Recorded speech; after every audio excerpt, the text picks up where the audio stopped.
오늘 본문 말씀은 어떻게 해서라도 예수님을 죽이려는 유대 지도자들과 백성들이 그들의 의도와 또 그들에게 말려들지 않으려던 빌라도, 이 두 사이에 줄다리기를 하는, 결국은 그들의 압력에 굴복해서 그들의 비위를 맞추려고 비겁하게 예수님에게 사형 언도를 내린 이야기입니다.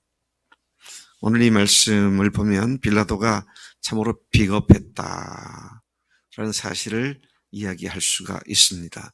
39절부터 40절까지에 보면 6월절에 석방해주는 해주기를 원하는 죄수를 택하라.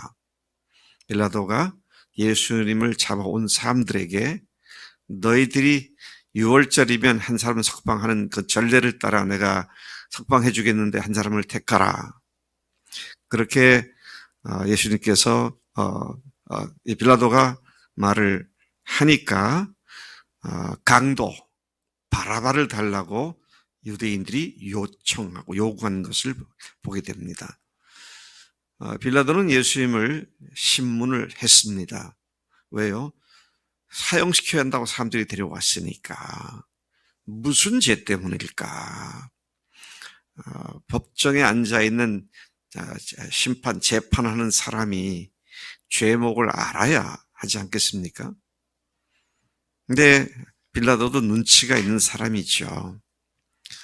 예수라는 사람이 죽일 만한 죄인이 아닌데, 그런 죄를 찾지 못하겠는데, 근데 이 사람들은 아주 집요하게 예수를 죽이라는 요청을 하고 있습니다. 그래서 우리가 38절에 보면 내가 그에게서 죄를 못 찾겠다. 죄가 없다. 무죄하다. 오늘 이 본문 보면 3번씩이나 이 빌라도가 주님은 죄가 없으시다.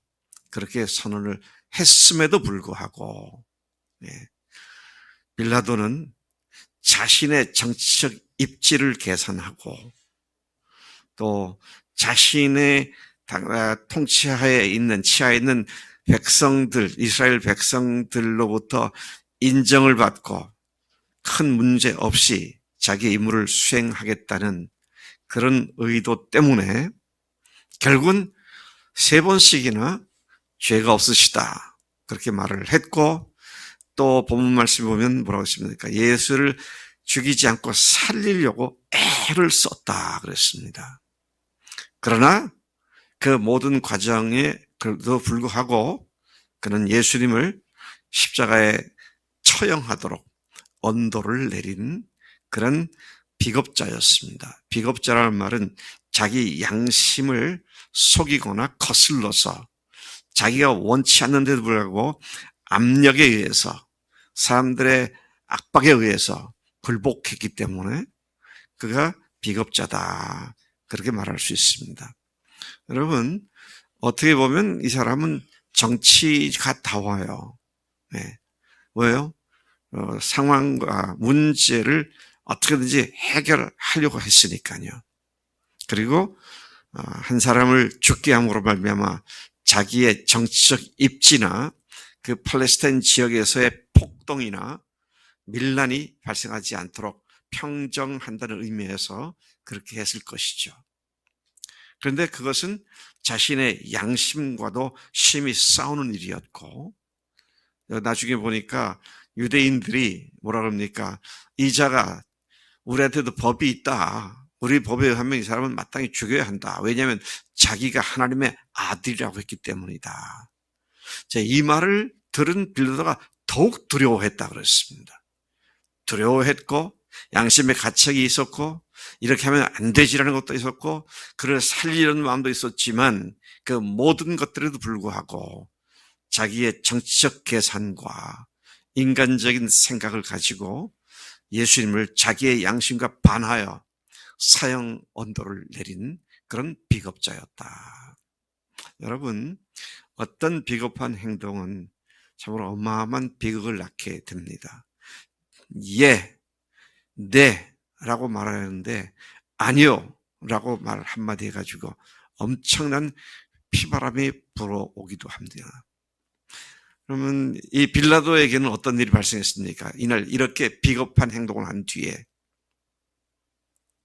아마 인류 역사상 예수님 당시 그때로부터 오늘까지 예수 믿는 사람들 입에서 빌라도를 저주하는 말이 2000년 동안 끊이지 않은 걸 보게 되죠. 특히 사도신경에 뭐라고 있습니까? 예수님을 죽인 자가 누구예요? 본디오 빌라도에게 고난을 받으사. 실제로 예수님을 죽인 사람들은 누굽니까? 유대인들이었습니다. 근데 그 모든 죄명을 혼자 한 몸에 다 덮어쓴 사람이 빌라도가 되었습니다. 참 주님 앞에서 성령님께서 우리에게 말씀하시는 것들을 역행해서 내 얄팍한 계산을 가지고 하나님 앞에 역행했을 때 얼마나 엄청난 비극을 겪게 되는지 어떻게 생각하면 빌라도가 억울할 것 같아요. 뭐 내가 정치가로서 그렇게 했는데 내가 그렇게 죽을 죄를 졌느냐 그러면서 항의할지도 모르겠어요. 그러나 분명한 건 사도신경을 통해서 빌라도가 유대인들이 덮어써야 할 죄를 다 덮어쓰고 저주거리가 되어버린 그런 모습을 본다는 것이죠. 자, 이제 이런 일이 있고 나서 빌라도가 군인들에게 예수를 모욕하도록 넘겨주었습니다. 다시 말하면 죄가 없는데도 계속 그러니까 적당한 선에서 마무리 짓기 위해서 그를 때리고 그를 채찍질하고 그러고는 놓아주기를 원했던 것 같아요. 자, 그 군인들이 어떻게 했습니까? 지금 이 사람들은 빌라도가 하는 고민도 없고요. 유대인들이 하는 그 신성 모독죄를 지었다는 정죄도 없이 그냥 피조물이 창조주 하나님을 희롱하고 조롱하고 구타하고 모욕을 가하는 그런 일을 하는 것을 보게 됩니다. 예수님을 철저히 조롱하고 때리고 모욕을 가했습니다.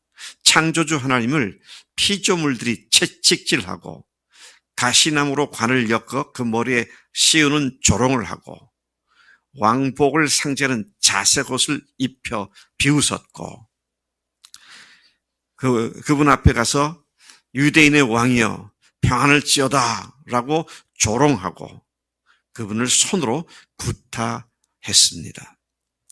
이 장면은 예수님께서 당하신 고난으로 말미암아 우리가 아픔과 죄송함에 가슴이 먹먹하게 만들어지는 그런 장면이 아닐 수 없습니다.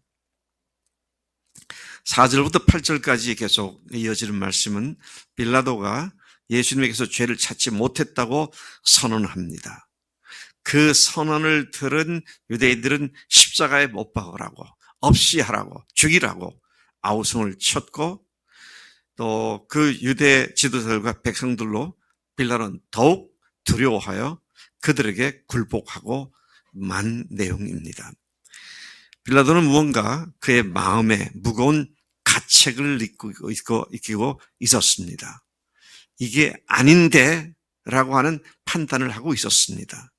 그는 다시 피에 굶주린 유대인들이 아우성을 치는 밖으로 나가서 말을 합니다. 보라, 내가 이렇게 모진 고문을 가했지만 그에게서 아무 죄도 찾지 못한 것을 너에게 다시 알린다.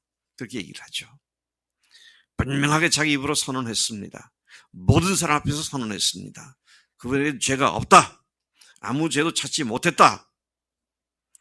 그랬는데 예수님을 극한 사형에 처하는 언도를 내리죠. 이 얼마나 역설적인 사건입니까?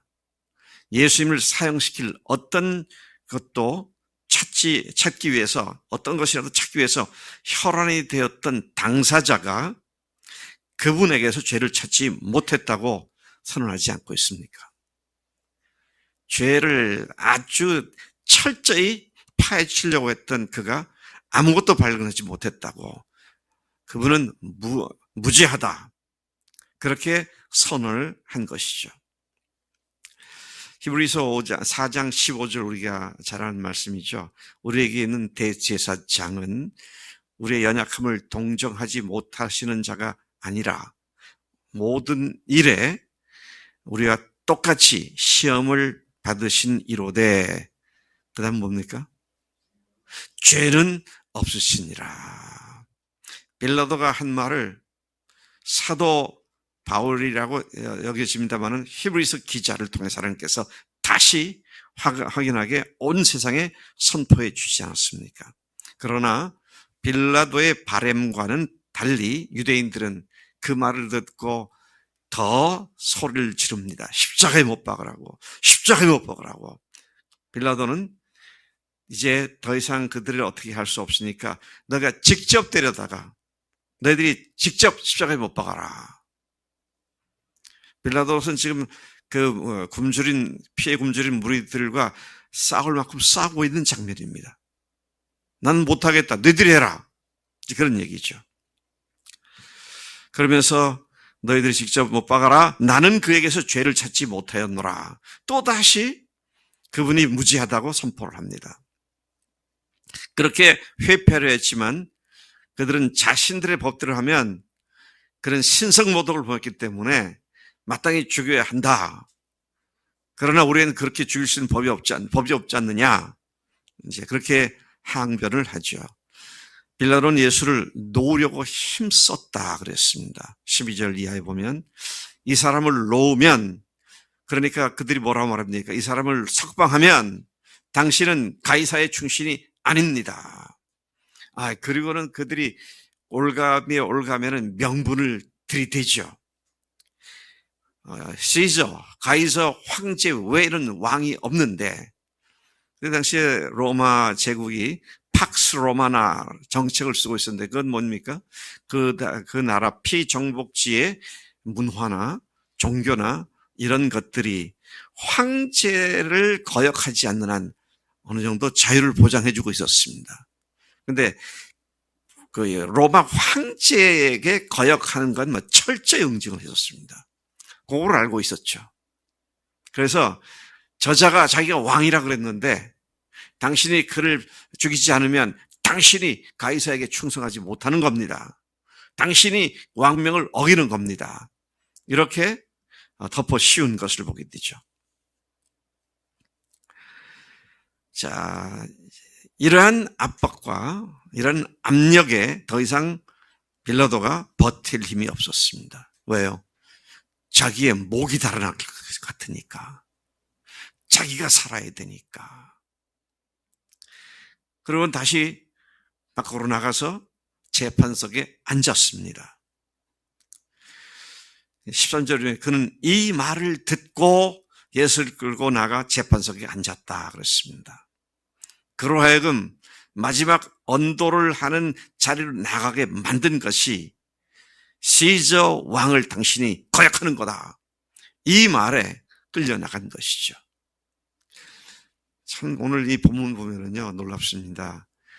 왜 놀라우냐면요, 빌라도가 또 군인들이 예수님을 계속 뭐라고 하니까 왕이라 그럽니다.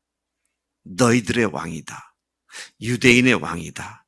보라, 너희들의 왕이다. 그렇게 매질을 하고 모독을 가는데 끌고 나왔고, 자 봐라, 너희들의 왕이다. 그는 예수님을 왕이라고 지칭을 했지만 자기는 빌라도는 누굽니까?